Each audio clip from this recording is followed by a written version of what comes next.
When a family that has been quietly and carefully managing its public presence for nearly 3 months suddenly shifts to issuing bold warnings and making public declarations of defiance, something has changed.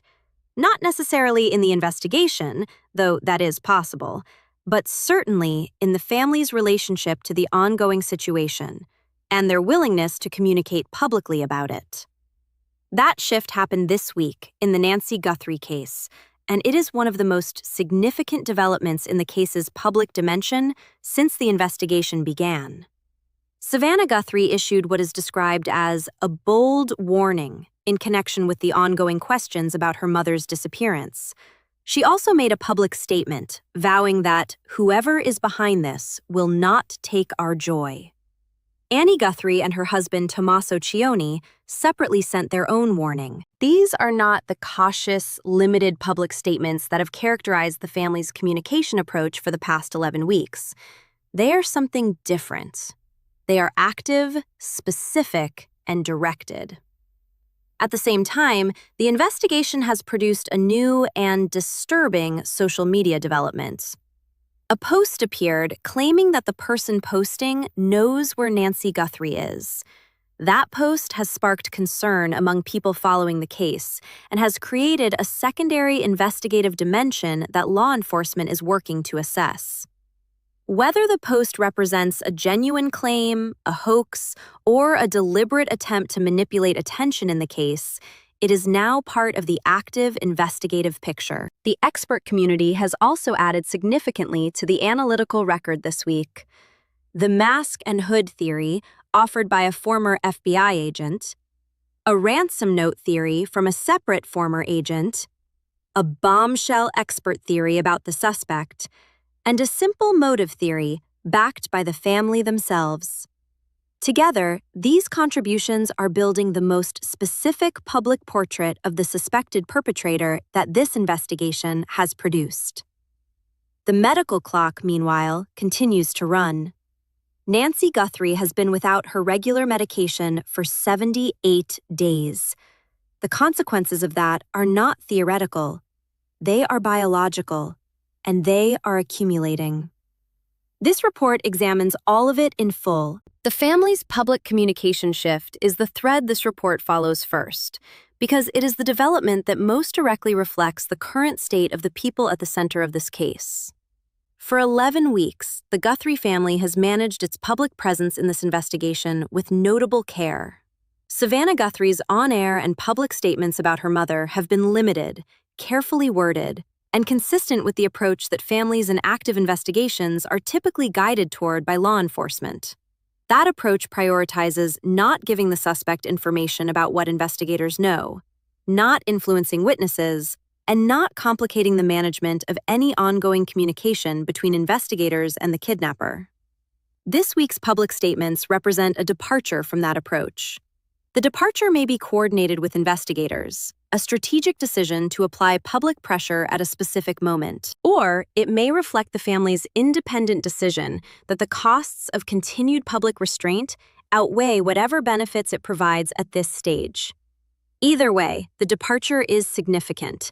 Savannah Guthrie's vow that they will not take our joy deserves careful reading in context. In a case where the kidnapper has been described as conducting a psychological campaign against the family, and where the most recent communication from the kidnapper was described as a taunt, a public declaration of continued joy is not merely emotional. It is a counter-message. It is a statement directed at whoever sent the taunting ransom note claiming her mother is in Mexico. It says that the psychological pressure is not achieving its intended effect on the family's public posture, at minimum. The bold warning Savannah Guthrie issued connects to this counter-messaging. A warning, in this context, is a form of communication directed at the person responsible for her mother's abduction. It signals that the family is aware of the ongoing nature of the situation, that they have not accepted a passive role in the public narrative of the case, and that there are consequences the perpetrator should be aware of. Annie Guthrie and Tommaso Cioni's separate warning adds family weight to this communication shift. When multiple family members coordinate public warnings, It reflects a collective decision rather than an individual reaction. That collective decision was made at a specific moment in the investigation, and the timing of that decision is itself informative. Something has changed in the family's assessment of the situation that prompted this shift from careful restraint to active, public, and coordinated communication. The sign outside their home that has raised questions adds a physical dimension to the family's public communication. A sign in front of a home that is connected to the investigation and to the victim's family is a persistent, neighborhood-level statement. It is visible to people in the area, to media covering the case, and potentially to whoever is responsible for the abduction. The questions it has raised are connected to exactly that visibility and what the family is trying to communicate through it. The social media post claiming knowledge of Nancy Guthrie's location is a development that sits in its own analytical category, one that requires careful engagement without overclaiming what it might represent. The post appeared on social media. It contained the statement that the author knows where she is. In the context of an active, nationally watched kidnapping investigation, that statement generates an immediate and significant response. Social media platforms are monitored by law enforcement in high-profile cases. Posts making specific claims about missing persons are assessed and investigated. The process of determining whether a post of this kind represents a genuine lead, a hoax, or a deliberate manipulation of attention takes investigative resources and time. The range of people who might post something like this in a high-profile case is wide. At one end of that range are people who have genuinely seen something, heard something, or encountered information that they believe is relevant to the case, and who are choosing social media as their avenue for sharing it rather than law enforcement. Those people, while their choice of channel is suboptimal, may have genuine information.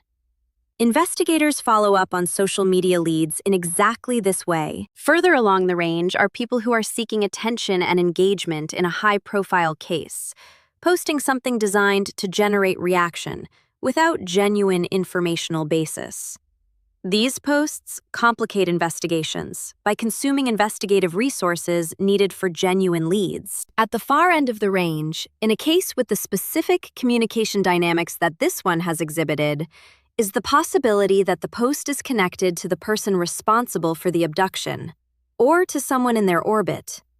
A kidnapper who has been sending taunting communications to the family, who has claimed the victim is in a specific foreign country, and who has been described as operating with a God complex, is exactly the kind of person who might extend their communication strategy to social media.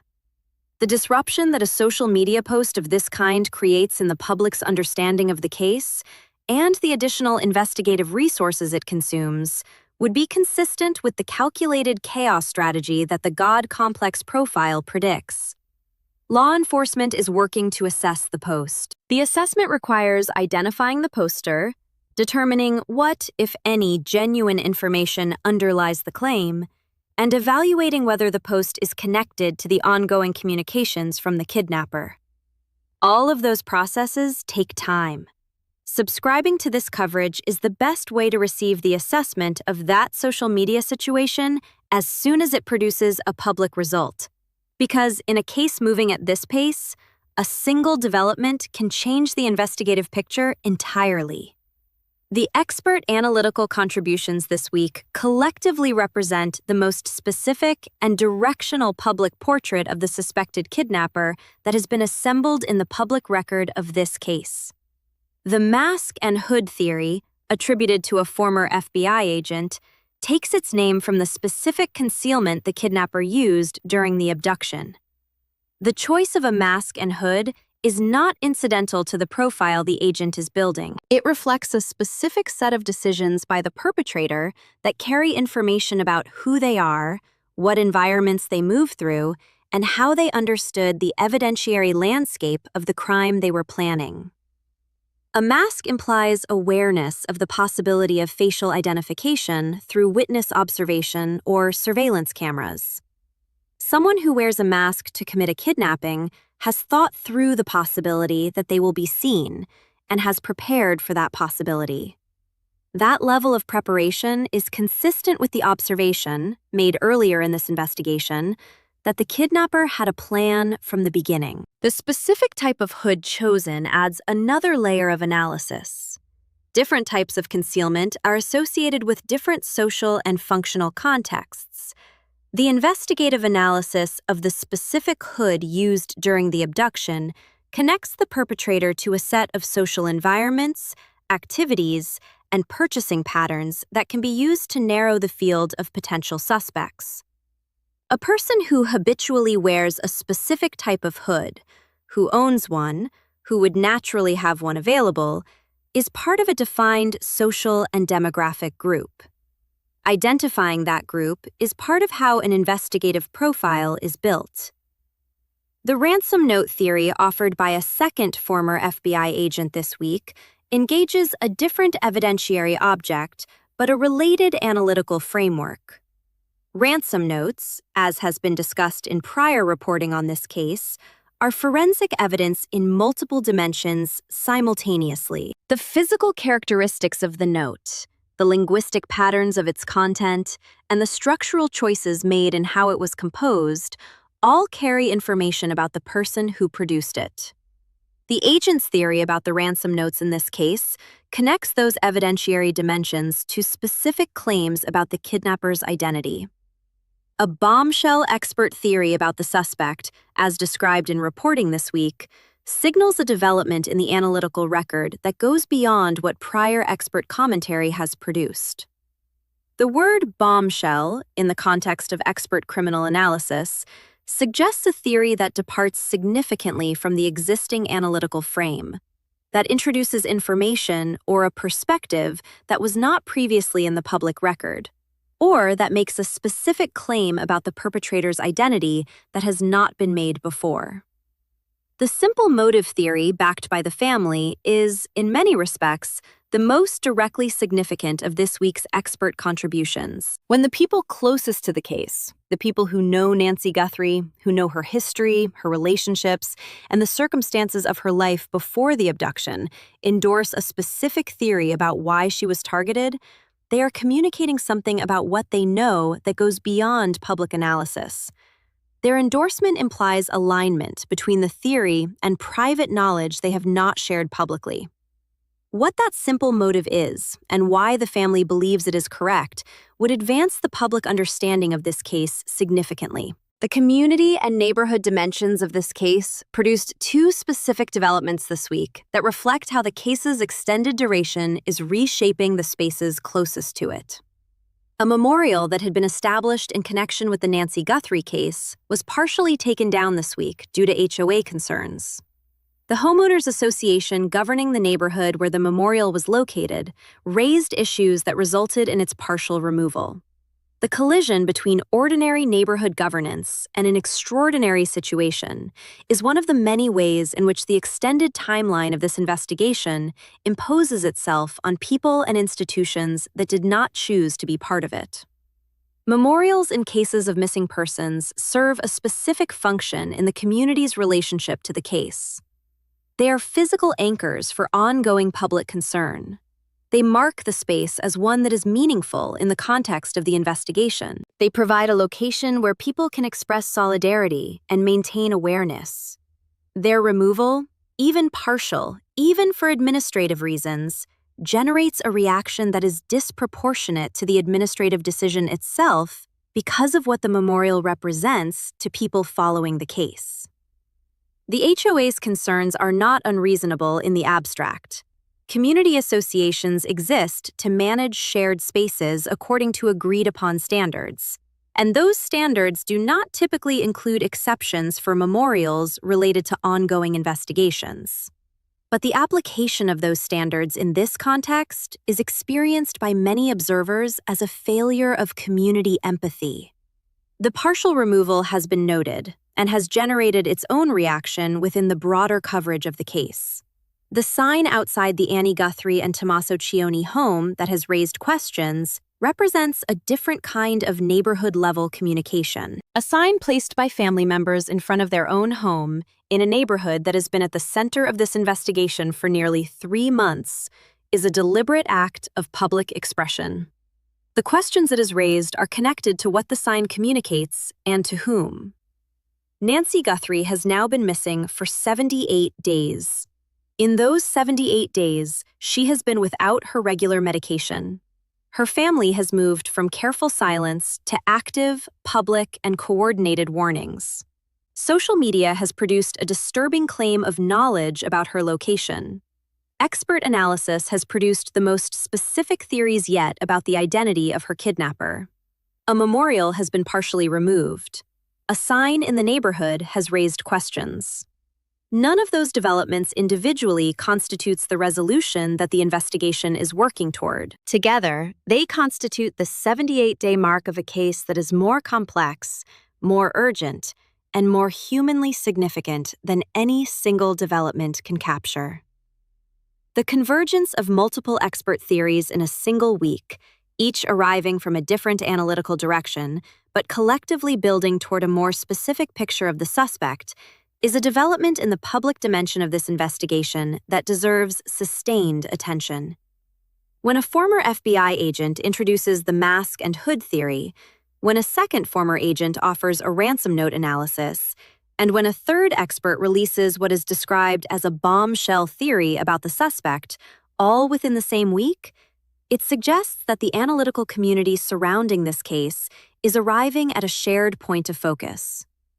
The theories may differ in their specific conclusions. They may emphasize different evidentiary dimensions of the case, but the fact that multiple expert voices are converging on the question of suspect identity at this specific moment in the investigation suggests that something in the available evidence has reached a threshold of specificity that makes identity claims more justifiable than they were in prior weeks. The mask and hood theory is the most structurally novel of this week's contributions because it draws its analytical conclusions from the physical conduct of the abduction itself. Most of the prior expert commentary in this case has focused on the psychological profile, the communication patterns in the ransom notes, or the statistical picture of the case at various time markers. The mask and hood analysis goes back to the crime's execution and asks what the specific physical choices made during the kidnapping tell us about who made them. This kind of reverse engineering from crime execution to perpetrator identity is a recognized investigative methodology. Crime scene analysis, behavioral analysis of how a crime was carried out, and the forensic examination of the choices made during the commission of an offense are all tools that investigators and analysts use to build toward identification. The mask and hood framing suggests that the former agent has identified specific, distinctive features of the abduction's execution that narrow the field of possible perpetrators. The ransom note theory from the second former agent is complementary to the mask and hood analysis in a specific way. The physical execution of the crime and the communication that followed it are two separate forensic objects, but they were produced by the same person. If the physical execution analysis narrows the field to a specific type of person, and the ransom note analysis produces a consistent picture of the same type of person, the convergence of those two analyses on the same profile represents a form of corroboration that strengthens both. The bombshell theory, described in those terms by the reporting, implies something more dramatic in its conclusions. Bombshell, in the context of expert criminal analysis, suggests either a specific identification claim that goes beyond profiling, a theory about the abduction that departs significantly from the existing investigative framework, or new information that changes how the existing evidence should be understood. Without the specific content of the theory being fully in the public record, the framing alone is enough to signal that this week's expert contributions have moved beyond background analysis into something more targeted. The family's endorsement of the simple motive theory connects all of these expert contributions back to the human center of the case. A motive that the family believes is correct, that a retired FBI agent has articulated publicly, and that investigators are presumably also working with, is a motive that has been tested against what is known privately about Nancy Guthrie's life. When the people who knew her confirm that a specific explanation for why she was targeted makes sense in the context of what they know, they are providing a form of investigative confirmation that the public record does not otherwise have access to. What the simple motive is, what straightforward explanation the retired agent has proposed for why an 82-year-old woman was targeted in a planned kidnapping, is the question at the center of this week's motive reporting. The simplicity implied by the framing suggests it is something that, once stated, seems obvious in retrospect. The most effective investigative motive theories often have that quality. They bring clarity to something that seemed mysterious by revealing the straightforward logic underneath.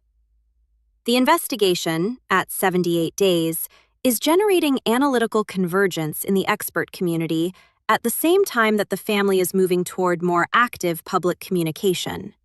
Those two developments together suggest the case is approaching a threshold moment, one where the accumulated evidence and analysis produce an outcome that has been building since the first ransom note arrived. The medical dimension completes the picture of this week's developments and provides the urgency that underlies everything else. An 82-year-old woman without her regular medication for 78 days is not experiencing a temporary inconvenience. She is experiencing a sustained medical disruption that has biological consequences that have been accumulating for more than 11 weeks. The specific medications she was taking before the abduction determine the specific health risks that the duration of their absence creates. Those risks are real. They are time-dependent, and they are the investigative and human reality that every additional day of delay compounds. The families vow that they will not take our joy, issued in that medical and investigative context, is a statement that carries more weight than a simple declaration of emotional resilience. It is a statement made by people who know about the medication crisis, who have received information from investigators about the current state of the case, who understand what 78 days means for a woman of their mother's age and medical profile, and who have chosen, in that context, to communicate publicly in terms that are defiant rather than despairing. That choice is its own form of information about where the family believes this case is headed. The investigation continues.